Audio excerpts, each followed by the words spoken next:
तुमसे मिलकर ये जाना है, होता क्यों दिल ये दीवाना है।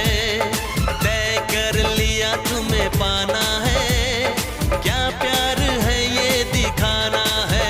मेरे भोले सनम, मेरे प्यारे सनम, दीवाने सनम, अनजाने सनम।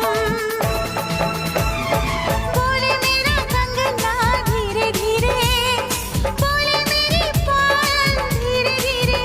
ओ बोले तेरा कंगना धीरे धीरे,